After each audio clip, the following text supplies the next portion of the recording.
Welcome back to the Stop Doing Stupid Stuff podcast. Today, we're exploring the essential world of employee engagement with Andreas Wieman and Seth McCulloch.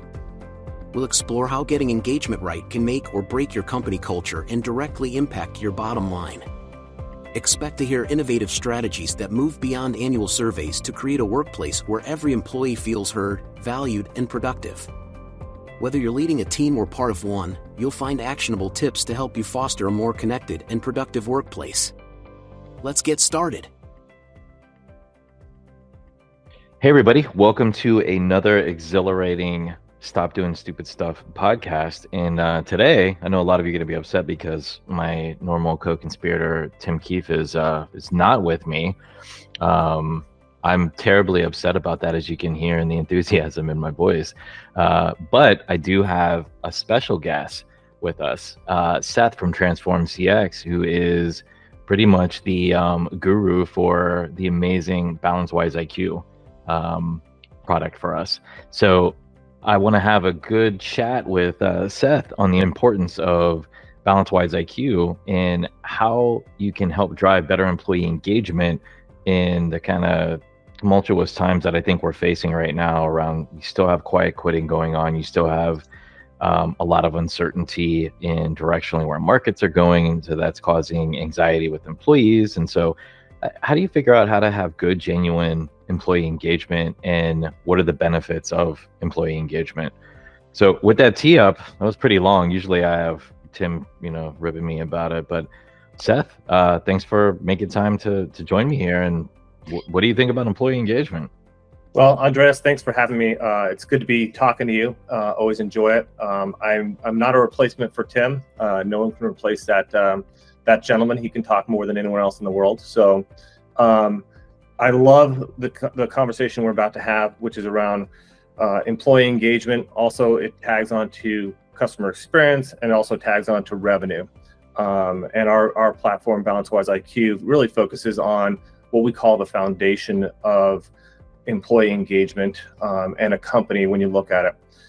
Before we kind of talk about the platform or anything else, I think it's very important for us just to talk about the basics of how companies work and the value that they get from what they're doing and what they're trying to be successful at. At the end of the day, everyone's trying to be profitable. That's the big score at the end of the day.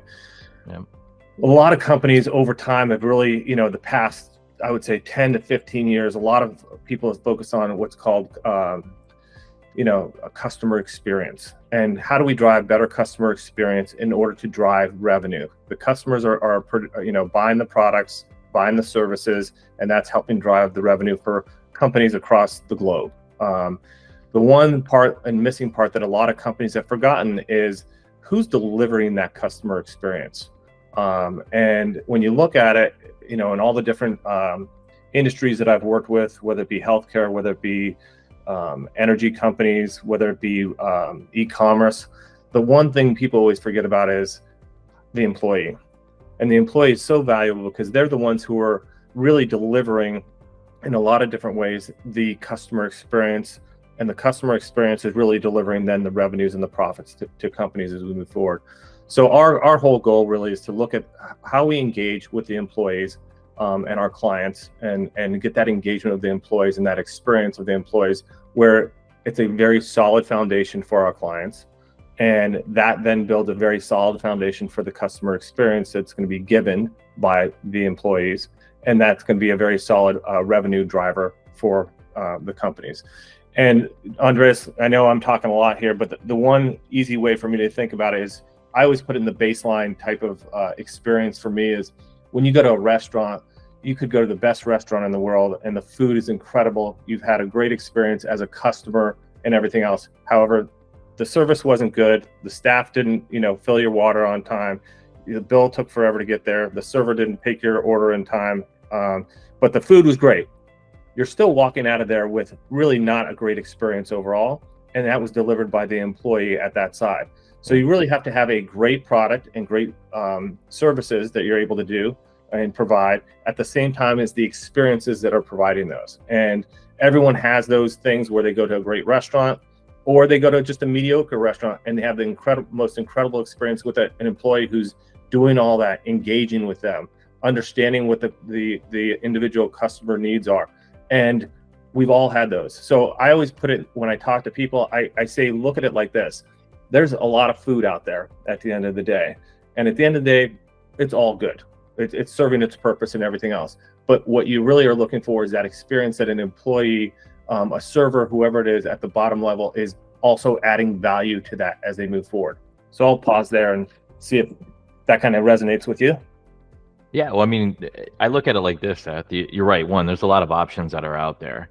And so what's the difference between me phoning in an order, which is way more offered now than it used to be, pre-COVID, right? Pre-pandemic, to say, hey, you know what? I just want to drive to that great restaurant you just gave the example on, and I just want to pick my food up. Well, guess what? They're still having to pay their servers, their, other folks that are maintenance at the restaurant, keeping the restaurant clean, etc. But if they're only having a pickup service for the food because it's great food, because you got shit service, frankly, then people are going to avoid going there, and eventually revenue is going to take a hit from people not frequent and staying in the restaurant. And if you look at the average spend for customers that are in a restaurant, it's higher than it is for people that are just being. So all of that is taken into consideration. Now, I guarantee you, if you go out, and I've actually done this before, by the way, if you go ask a waiter, let's say, or a waitress at a restaurant, and say, well, yeah, what are your feelings on, doing curbside pickup? And like, oh, I think it's convenient for the customers. I think it's this, but they don't understand, like, they don't have the explanation that I just gave of how it could impact them. And I think, to your point, employers, and I don't think most, some of them do, by the way, but I think most don't treat their employees nefariously on purpose.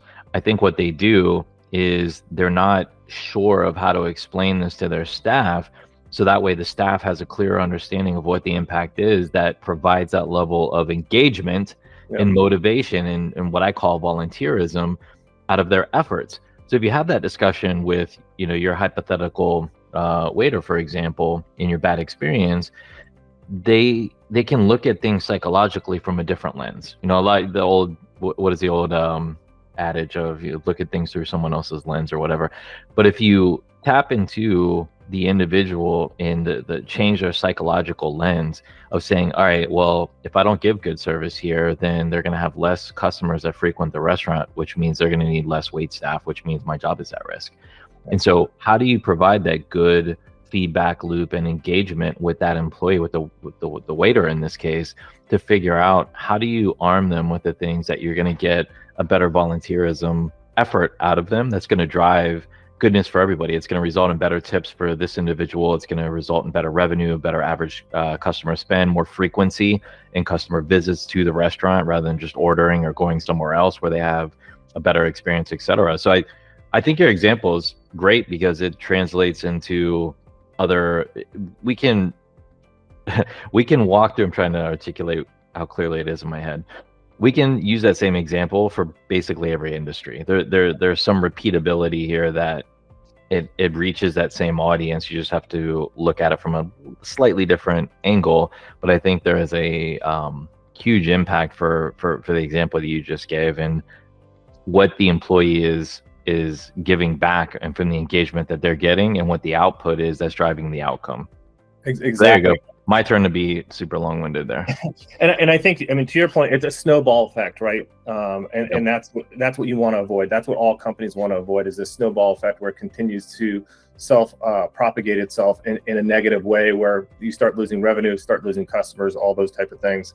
I think one of the things when you're talking about employee engagement and customer experience at the same time, they do go hand in hand. There's no question about that. And if you think about whether it's the airlines, whether it's the hotels, whether it's restaurants, there's something out there that companies focus on at this point with customer experience. And you always get these surveys, right?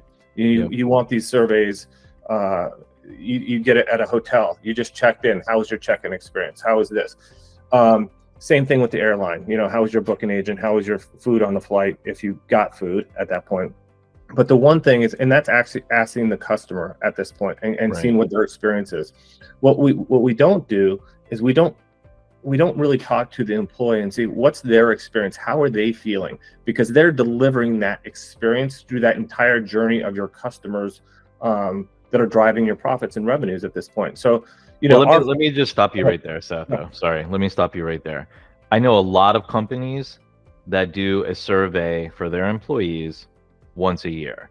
Now, come on, why would you ask for more than that? You're getting their feedback once a year. They're showing up every day that they're scheduled to show up, hopefully. But you get their feedback once a year, and then the next month when you get the results, you go talk to them and tell them you're going to change all this stuff, and then the next year rolls around, you do the survey again. But yeah, well, I mean, I'm glad you brought that up, because that's kind of the path that we're going down here. Is that the challenge with that is right now in the United States, about 47% of the employee population changes jobs within a year. So it's a high turnover right now, which is also very costly to companies at the same time. But when employees are surveyed, either whether it's every 6 months, every year, every 18 months, whatever it is, by the time the information's gathered and people start to do something or look at it, it's too late. You're not able to what we call manage in the moment. So our mantra in this whole thing is about managing in the moment. How do we actually deal with stuff when it's happening in real time? And the BalanceWise IQ platform really helps our clients focus on that. So we don't really do a survey for the employees. What it is it's a pulse check on their health, their well-being, how they feel, what challenges they're having, and it could be anywhere from their dog has passed away, or their dog has been sick, or something like that, and they let you know about that. That's impacting their job. That's impacting their life, which impacts their work at the same time. So to hear about that is incredibly valuable if we're able to do something with it, like send a card and say, we're sorry about this. In that realm. And our platform with the BalanceWise IQ, we look at it very simply. Every Friday, it's 3 questions that take 15 seconds to answer, which allows the employee obviously to have their voice heard, to let them be part of the company. They value this. I mean, we've seen this through all of our clients that we work with on a global basis at this point. But what they're also putting in there, they have the opportunity to put in a comment in there around maybe some areas of process improvements that need to be done, whether something within that experience that they have and working with their customers is broken. And that's really eye-opening to a lot of our clients. They're seeing a lot of that. And so this allows our clients and their supervisors, managers, CEOs, everyone throughout the whole chain within a company to really help them manage in the moment about what's happening with their company each and every week. Well, and obviously I was being super facetious with my my comment about once a year. Soccer on that one. But you're absolutely right, and that's the level of, and that's how we get back to the title of our Stop Doing Stupid Shit podcast for this segment is employee engagement. And so how the hell can you engage with your employee? To Seth's point, if you do a once a year survey and the average attrition or average turnover like supersedes that, where you're really only talking about, I don't know, 35-40% of employees that have actually stayed for that time frame, and then you're getting that feedback once a year.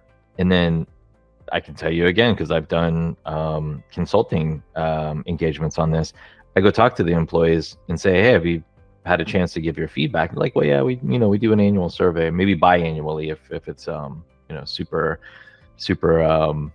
liberal, I guess. But they're like, well, yeah, we give our opinion, and then we never see anything. We get a pizza party or something like that. It's like, honestly, it's kind of bullshit. And so with BalanceWise IQ, what you're talking about is you have really good adoption, like take rate, right? Because here's the other thing: when you have these annual surveys, you've got your HR teams like chomping at the bit to make sure everyone completes them. So you're having forceful completion is the way that I look at it. BalanceWise IQ, what you're saying is voluntary, but then when you have a voluntary effort, that's an effort, whether it's done or it's not done. That's an indicator for your employee engagement right then and there. Yep. And then to your point, the questions are easy and they're constructed, and keep me honest here, they're constructed in a certain format that we look at from a behavioral psychological standpoint that says, okay, well, if we have these answers this week, we can go and look at the questions that are different and assessed in a different area this week. We can look at the trends and patterns over time to say, okay, well, here's where this group is, here's where this individual is, and then allows us to customize the engagement for that particular employee. Plus, like you said, with the feedback about, employees, if they feel valued, they're going to open up and they're going to tell you things within their own personal life. Now, whether you act on them or not, that's again up to you. But that drives, I think, better employee engagement and trust. And I think that's a huge factor of the employee and company or organization relationship, is really that authenticity.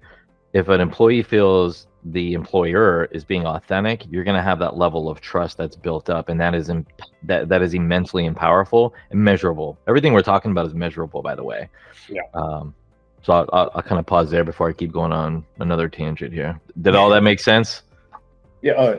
Yeah. I think that the one thing that's highly valuable when we look at this, and a lot of our clients, when they first start off, they don't expect, because in their past history of doing surveys and getting their feedback and everything else, these long surveys that are 25, 50 questions, whatever they are, for their employees, that get done once a year, that the employees never hear back on what was the output of that or anything like that. What they're seeing is a huge engagement rate by their employee population because of how the questions are worded, right? Because it's looking at different dimensions of an employee. It looks at their motivation, their autonomy. It looks at lots of different areas that all these people, the employees out there, are these days are much more likely to talk about that in a natural way when it's very easy for them, which is the pulse check that happens every Friday. And the thing about it is, they're all right now, and I hate to use this, there's a lot younger demographic who's out there in the workforce these days, and they share everything under the sun. So the response rates, when a lot of our clients first came on, they didn't expect the high response rates that they're currently getting. They were used to, like, okay, we're going to get 25% to maybe 35% response rate on average. Some of our clients are getting 98 to 85% response rate on a weekly basis. And getting incredibly good, rich insight from that, not only from the data analytics and the AI that we're using to help say, hey, we may have a challenge here, or, this team seems to be struggling. Okay, what can we do to help this team because they're struggling in an area? It helps them build a common bond and allows the employee to have a voice where they've never had a voice. And in today's world, everyone wants to have a voice. We know that. So I think, to your point, I mean, we're kind of turning the page here to going from, hey, tell us what we want to hear from you guys, and we're going to keep it in the back closet and not do anything with it, or we're going to do something with it a year later, to, hey, we want to hear from you guys, and we're ready to listen, and you know what, we're going to engage with you guys. We're going to help manage in the moment, and you're going to help us through this process. It's more of a partnership than we've ever seen before in the world that's out there. Yeah. No, I agree. And like, think about, you even opened up with this, and I think it's really interesting because this is how it's been in, I genericized the CX industry forever. We love to survey customers and get their, feedback about products they've purchased and enhancements and how they feel about things, etc. But we really don't do that internally. And I think with BalanceWise IQ, you have something that is more natural to, let's say, less of like Gen Xers or even millennials like us that kind of grew up in the analog age and then the digital conversion occurred. So we're hybrid, I consider us. And then you have, like Gen Y and above, Gen Z and above, that are more digital first. And so BalanceWise IQ is that one. It's the platform it's delivered on. You can access it from, your handheld device, which is where most interactions occur now. That's natural to this demographic that you're talking about. But then they love to share. And so think about, if you have the same mentality of the frequency of surveys you send out to your customers about your products and services, if you do that with your own employees, ask them about the products that are offered, ask them about the services that are offered and the areas of concern that impact and affect their job. You know how good it makes employees feel when you ask them, hey, what do you think about this? they give that feedback, and then the important thing, like I said earlier, is they see you action it. That drives a level of trust that, again, is measurable, but you can see that in productivity levels. You can see that in attrition reduction. You can see that in enthusiasm. There's so many different ways you can measure that. At the end of the day, I would measure it to the bottom line of, are people staying around longer?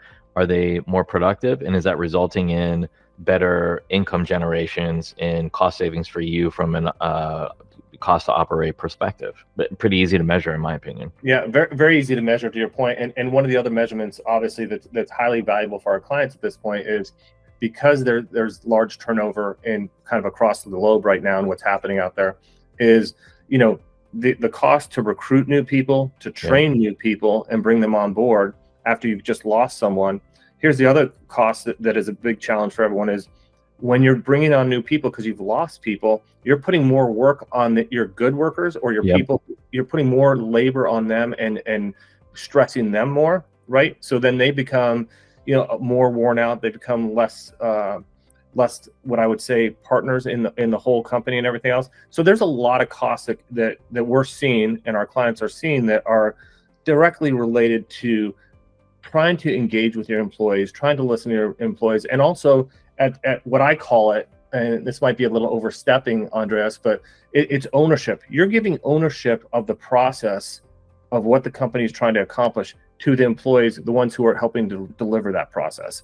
And the platform itself, BalanceWise IQ, does that as well. So after they take their pulse check, 3 questions that take them 15 to 30 seconds on a Friday afternoon, once they hit the submit button, it takes them to their own platform that they can see the results, and they can see it against the whole company, depending upon how we'd set up permissions. But it allows them to actually view their results, and they can go back in the history, and it gives them that access and that ownership. So it's not being done to them, it's being done with them, in partnership with them, to continue to be more successful. Yeah. Well, it's for everybody. It's not just for like frontline employees, to your point. No. But let me rephrase this in our wrap up here and make sure it makes sense here. I always have to make sure what I'm saying actually makes sense. So if you think about what you just said, if you look at the leadership development opportunities that come from that, you're making data-driven decisions. You're not just following your gut. Right now, there's so many different variables in the world that we're facing. I don't think they've all come together like they are coming together right now in impacting how businesses run and operate efficiently. And so I think it behooves us to make data-driven decisions. So BalanceWise IQ will help with the data aggregation and collection for that decision making. And then second, you can figure out from a leadership, now you have an easier view as a leader on who are your real outliers, who are the people that stand out in a good way, that you can do positive recognition with, and then in a negative way that you need to be able to work with and develop to figure out what motivates them, what can you do to help their reliability and their productivity. But then think about if you're doing that right with BalanceWise IQ, you have this tool that makes it a little bit easier to find the actual problem, help address the problem. Your people are staying, they're more engaged, so productivity is up. You're spending less money on recruiting and onboarding because you don't need to. Right? Instead of hiring 10 people, maybe you're hiring 1 or 2 people now. And maybe that's because productivity is up and products and services demand is up. So you're net growing. And then the talent attraction that you're going to get, if you go from having to hire, vetting 100 candidates for 10 people to looking at hiring only 2 people and vetting the candidates there, you can be much more selective because the need decreases on the amount of individuals that you need. And so again, it goes back to data-driven decision making that connects back to reduce cost to serve and cost to operate and revenue upside. Am I off on any of that? Did I simplify that? No, you're right on. And one thing that's really driven this to kind of ahead, even more recently, obviously with COVID happening and everything else, is there are a lot more remote workers out there these days, right? Yep. People who are not in offices. So to be able to understand where someone lies, an employee lies within how they feel and what's going on in their daily life, you don't have that option like you did in the old days to walk around an office and talk to people and everything else.